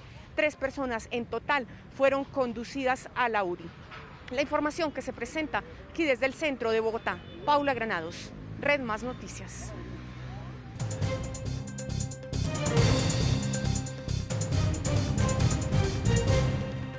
Siete de la mañana, 18 minutos. Hola, Joana, buen miércoles para usted. Hola, Jenner, ¿qué tal? Como siempre, encantada de estar con ustedes desde temprano. Bueno, usted nos trae noticias positivas, las utilidades de Ecopetrol. ¿No fue bien, no? Así es, Jenner. Mire, muy buenas noticias sobre Ecopetrol para todas las personas pues, que tienen acciones, para que estén muy atentos al comportamiento de esta acción. Pues mire, ayer al final de la tarde se dieron a conocer los resultados del segundo trimestre del año 2021. Es el mejor en la historia del grupo Ecopetrol. Jenner, una utilidad de 3.7 billones, consolida un ingreso entonces de 19.4 billones, un EBITDA de 9.4 billones y un margen EBITDA de 48.5%. En el segundo trimestre del año 2020, Jenner, recordemos que Ecopetrol no reportó utilidades, mientras que en iguales periodos del año 2019 y 2018 las utilidades fueron de 3.5 billones. Bueno, ¿y a qué se debe? ¿Por qué se presentó este incremento en utilidades, Joana? Bueno, mire, como primera medida, Jenner, hay 2 fundamentales clave. El precio del petróleo Brent, que en promedio pues, durante el semestre se cotizó alrededor de los $69, y la cotización del dólar, que se mantiene al alza. Esto pues ayudaba a compensar la caída en la producción del 5.3% que se dio en este primer semestre, y esto está en línea con lo que hablábamos ayer, Jenner, de las exportaciones, porque explicábamos cómo, aunque el monto exportado aumentó, pues digamos la cantidad de petróleo había disminuido, y esto se debe en esta primera parte del semestre, en parte pues por los meses de mayo y junio, donde hubo tantos inconvenientes de orden público en el país, y también por la menor producción temporal del campo Castilla, que ha venido ya a empezar su producción gradualmente. Pero también indicó el presidente de Ecopetrol algo muy importante, y es que han logrado optimizar costos y lograr eficiencias por $1 billón que ayudan a fortalecer el margen EBITDA. Por eso, iniciando, le contaba que el margen EBITDA subió a 48.5%. En el trimestre anterior estaba a 48%, pero si vemos trimestres del año 2020, teníamos EBITDA del 43%, incluso del 38%. Entonces, se ve la buena gestión también en estos números, sumados a las buenas noticias por cuenta de la producción de gas, que aumentó en un 10.2% respecto al primer semestre del año 2020, y al aumento en las perforaciones de pozos, pues ya llega también a 47 nuevas perforaciones este año, Jenner. Así que todo positivo, y además también se habló un poco acerca de ISA. No se descarta la emisión de acciones para que Ecopetrol se quede con ese 51% de la compañía que hoy está en manos del Ministerio de Hacienda. Estamos también pendientes de ese tema de ISA. Muy bien, Joana, gracias, nos vemos mañana. Gracias, Jenner. Feliz resto de semana para usted, para los televidentes. No olviden que pueden ingresar a www.dataifx.com si quieren estar al tanto de todo lo que ocurre en el mundo de la economía y las finanzas. Chao. 7 de la mañana, 22 minutos. Gracias, Joana. Más data. Mañana tendremos más datos de la economía. Continuamos con noticias de ese sector aquí en nuestra primera emisión, porque el Banco de la República mejoró su proyección de crecimiento para el primer semestre. Es una cifra que fue sorpresiva para muchos, 9.1%. Es un rango que se puede lograr, dice el Banco de la República, gracias a un dinamismo que se viene reactivando en la economía.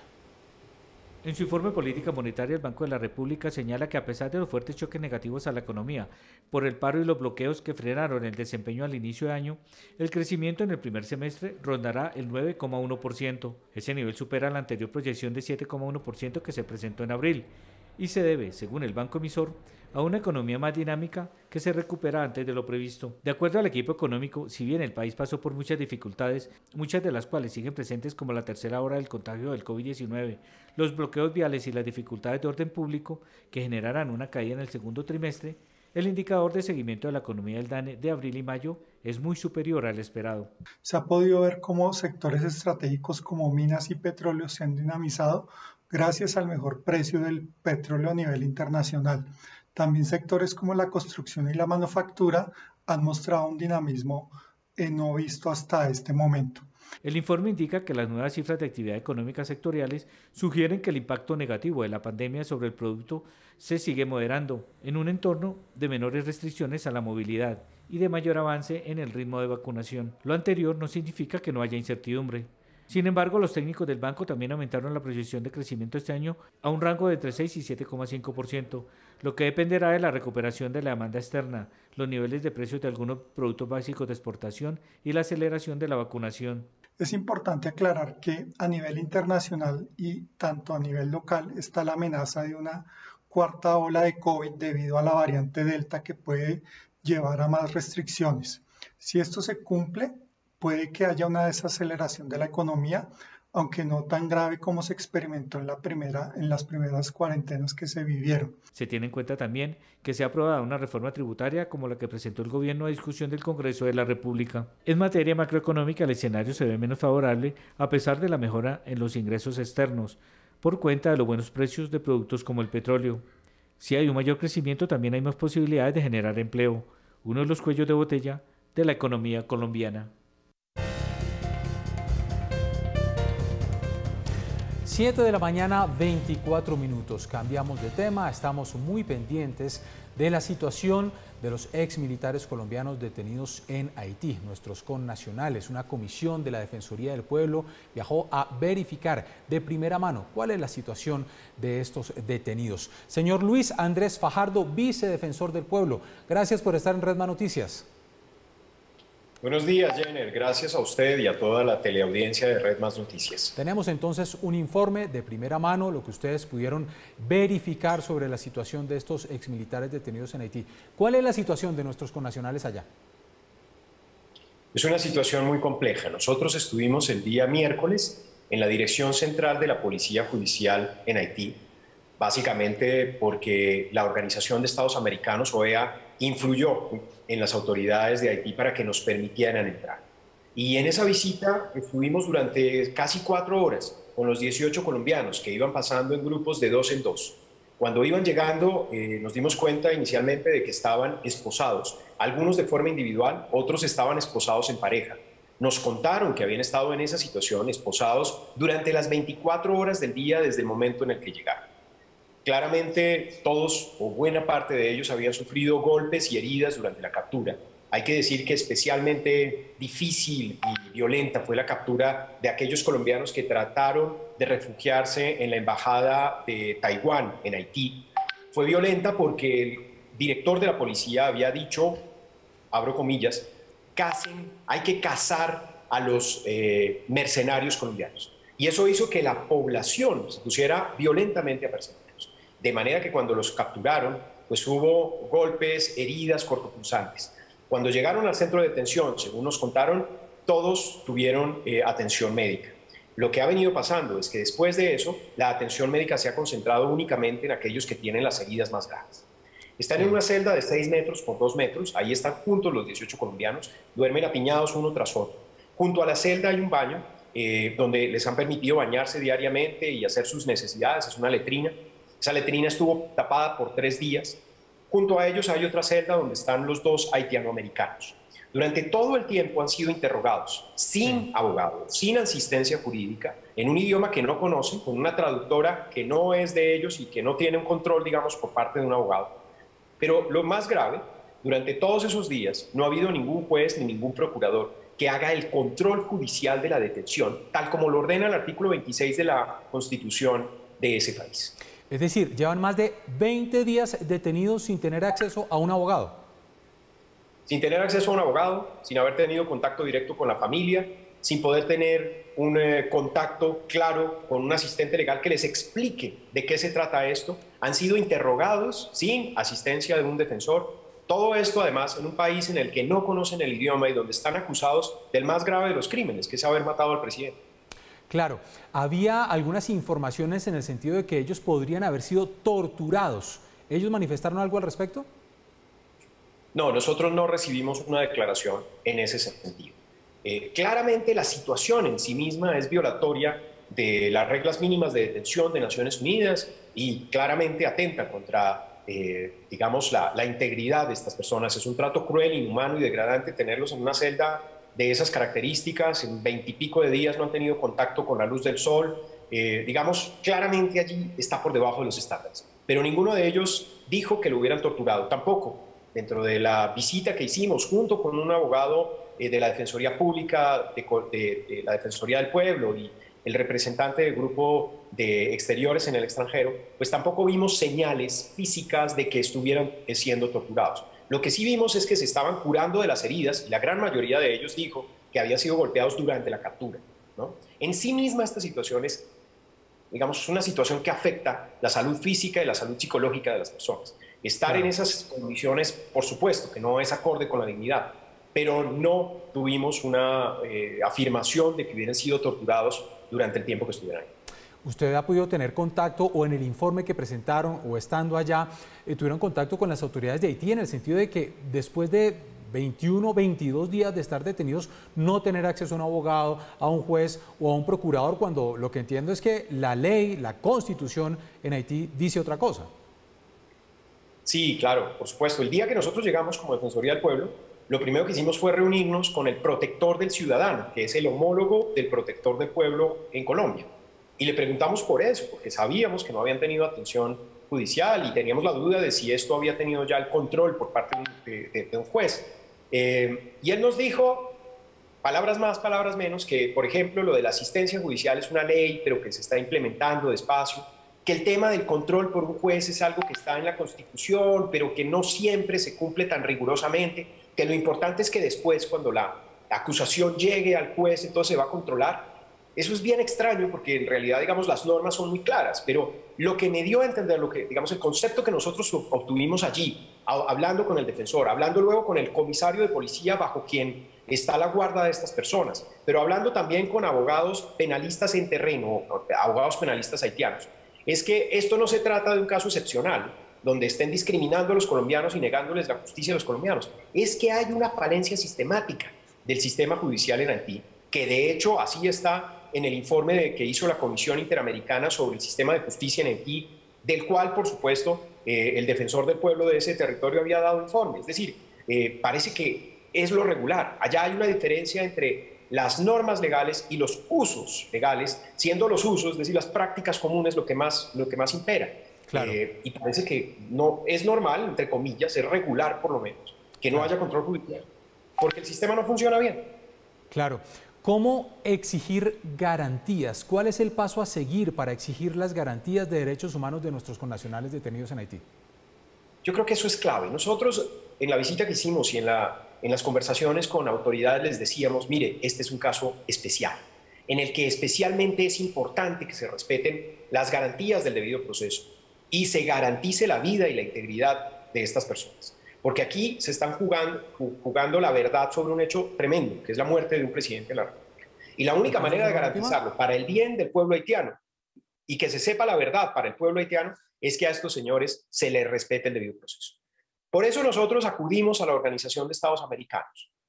Además de lo que está haciendo la Cancillería, que está tratando de generar ese canal de comunicación para que las autoridades haitianas hagan caso de este llamado, nosotros por nuestro lado hemos hablado directamente con la OEA, pidiéndole a la OEA, que tiene mucha autoridad en ese país, que intervenga para que se garantice la vida y la integridad de estas personas. Claro. Y por otro lado, y esto es importante, también hay que decirlo, el FBI también nos ha interrogado. El gobierno norteamericano también está interesado en este caso, porque ahí participaron unos haitianoamericanos, porque se pagó con dinero americano, porque hay una empresa radicada en Miami que fue la que mandó buena parte de ese dinero y porque al parecer muchos de los colombianos que participaron allí lo hicieron pensando o habiendo sido reclutados bajo la idea de que iban a hacer una operación de la DEA. Es decir, hubo una utilización indebida del nombre de una autoridad norteamericana. Entonces, todo eso da cuenta de la posibilidad de que el FBI haga una acusación de estos colombianos en Haití frente a un juez en Florida y eventualmente sean pedidos en extradición. Todas esas opciones hay. Pero lo que más nos interesa a nosotros es que les protejan la vida y les garanticen un juicio justo. Claro. Vicedefensor, finalmente, usted estuvo allí presente y nos quedamos claro con las palabras que usted nos dice, las condiciones físicas en las que están, pero en los relatos, en las historias que le manifestaron estos connacionales, ¿cuál fue la que más le llamó la atención a usted, la que más la sintió como propia? Si bien están investigados, si bien podrían llegar a ser responsables del asesinato del presidente Moïse, pero estamos en pro de la defensa de los derechos humanos. Mire, a nosotros se nos advirtió que no podíamos preguntar sobre los hechos del caso, bajo el tema de que eso está en reserva y está en investigación. Y nos dijeron que si ellos escribían algo, nos decían algo sobre el caso, inmediatamente paraba la entrevista. Eso les advertíamos apenas llegaba. Pero pese a esa advertencia, ellos en algún momento siempre nos decían, varios de ellos nos lo repitieron, caímos en una trampa, nos tendieron una trampa. Por otro lado, en un momento determinado me pidieron que tradujera una declaración que estaba hecha en francés y que iba a firmar uno de los detenidos. Yo se la traduje, obviamente pude leer lo que decía, y ahí básicamente estaba narrando que reconocía a una serie de políticos con los que estaba sentado en una mesa y estaban en una fotografía. Y él, al terminar, nos dijo, aquí hay gente muy importante implicada.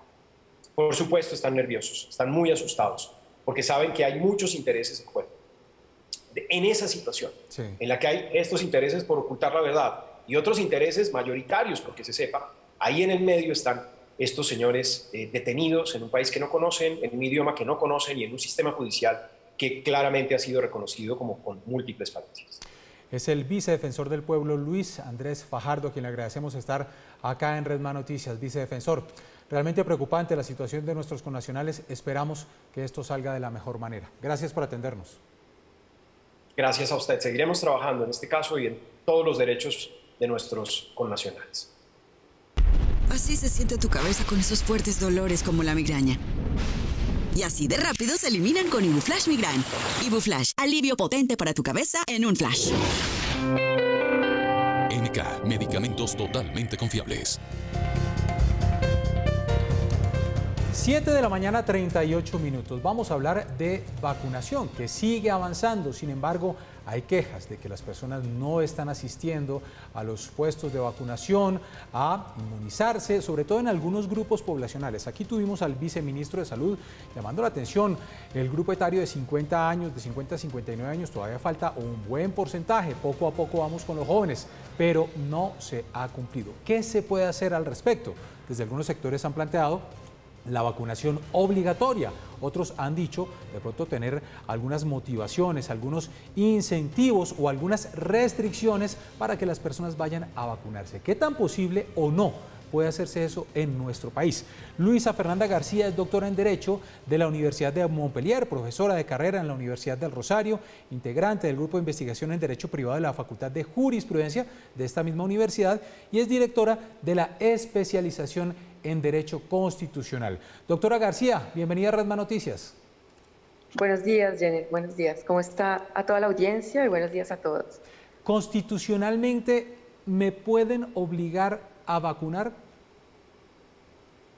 Bueno, ese es un gran debate porque realmente surge la pregunta hasta qué punto el Estado puede obligar a vacunarse y hasta qué punto puede intervenir en la facultad de la persona de decidir sobre su cuerpo, ¿no? O sea, tenemos ahí dos escenarios, digamos, bien contradictorios, donde el Estado no puede obligar a las personas a vacunarse en la medida en que cada persona es libre de decidir sobre su cuerpo.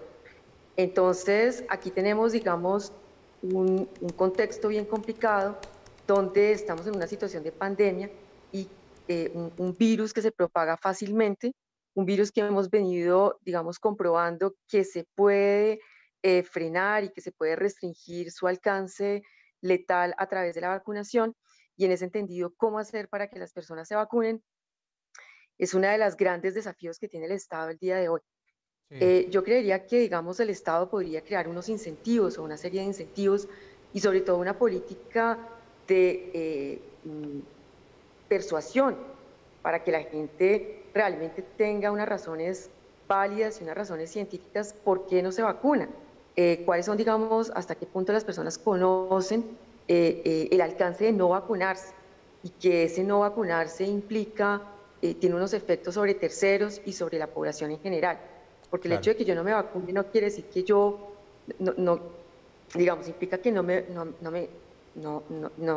hecho de que me vacune implica que no me contagio, pero al mismo tiempo implica que no contagio a los demás. Y creo que eso es muy importante tenerlo en cuenta, porque no quiere decir que solamente implica en mi esfera privada o tiene, digamos, un alcance en la esfera privada del individuo, sino que también tiene unos efectos sobre terceros, y el hecho de que no me vacune tiene un riesgo social verificable muy grande que creo que se debe concientizar a la población sobre ello.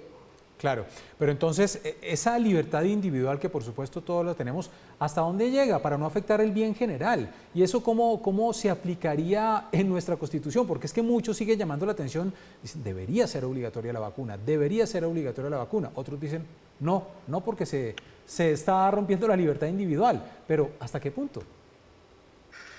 Sí, efectivamente. Digamos que el Estado tiene ese deber de proteger la vida y la integridad de las personas, y digamos que es una carga que digamos, está en el Estado. En ese entendido, el Estado está obligado como a garantizar ese bienestar y esa integridad de las personas, y a partir de ello se dice que se debe generar, digamos, la vacuna obligatoria.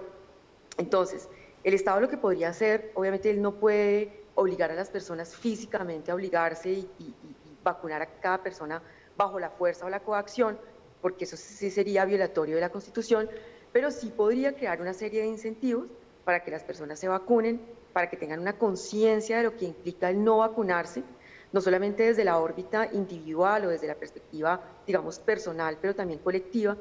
Y tercero, creería que podría crear una serie de incentivos para aquellas personas que se vacunen, y en el entendido de que de pronto la gente definitivamente no quiera vacunarse, pues generar unas imposiciones.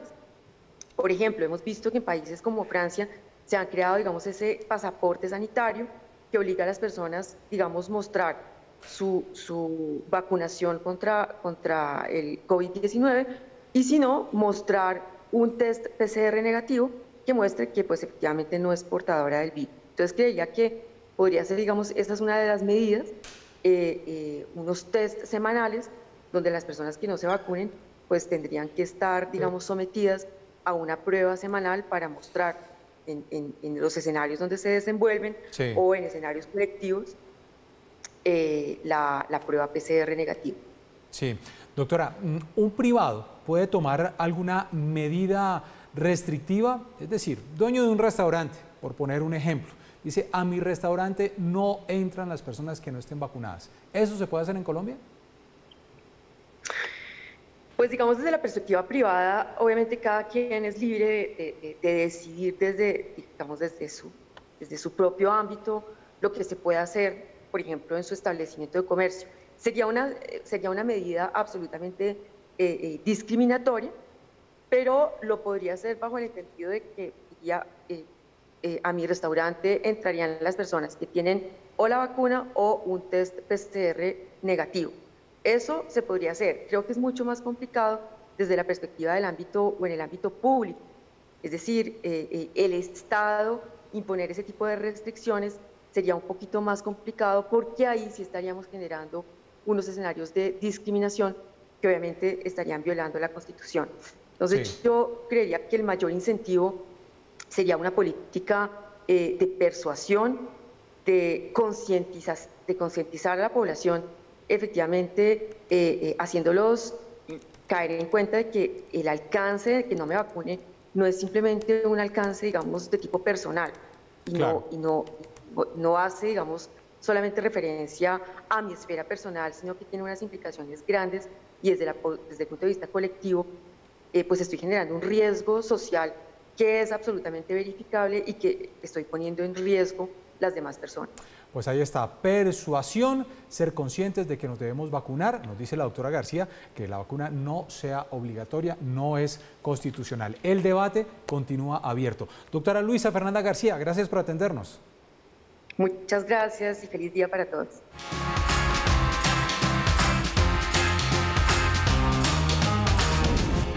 Entretenimiento nuevamente hoy con plan en el Teatro Mayor Julio María Santo Domingo, justamente con un homenaje al maestro Astor Piazzolla. Y de maestro, pues saludamos entonces a Gonzalo Montes. Maestro, bienvenido y hablemos de este homenaje, casi que de una vez la invitación oficial, porque quiero saber, como músico y como fanático, quién significó Astor Piazzolla en su vida. Bienvenido.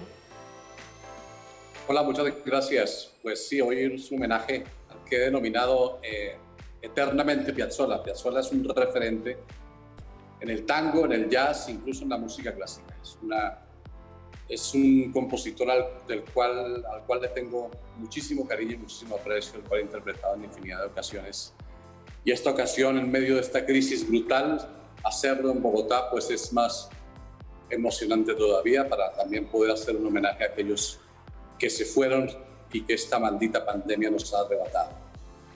Es cierto, maestro, pero además pues es que este año es muy importante para todos aquellos seguidores de Astor Piazzolla, 100 años de su natalicio, pero entonces quiero saber si usted tuviera la oportunidad de explicarle quizá a un niño sobre quién fue Astor Piazzolla, ¿qué le diría?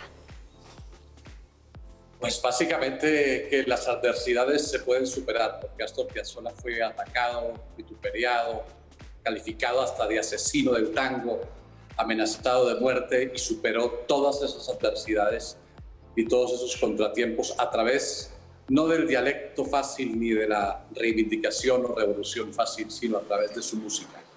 Y hasta hoy ya él hace historia, parte de la historia de la música. Entonces a un niño le diría de que por más adversidad que exista o más contratiempo, o que los tiempos sean difíciles y duros, si uno quiere, con voluntad y amor sobre todo, se puede superar. Y esta presentación en el Teatro Mayor, ¿junto a quiénes va a ser? ¿Con quién va a estar acompañado? Bueno, pues está acompañado por un quinteto colombiano que hace tango, incluso hace música andina de Colombia, que es el Quinteto Leopoldo Federico, un quinteto maravilloso en el cual me siento arropado, me siento apoyado musicalmente, artísticamente, personalmente. Entonces creo que están todos los ingredientes para que este concierto sea un grandísimo éxito. Ingredientes perfectos, está la música, está por supuesto este homenaje y la posibilidad nuevamente de estar en el teatro. Entendemos que hay un protocolo de bioseguridad muy estricto, también hay un límite de aforo, pero sin duda pues la invitación entonces está abierta para todos aquellos que quieren hacer un recorrido. Nos vamos a concentrar en qué parte de la vida de Astor Piazzolla.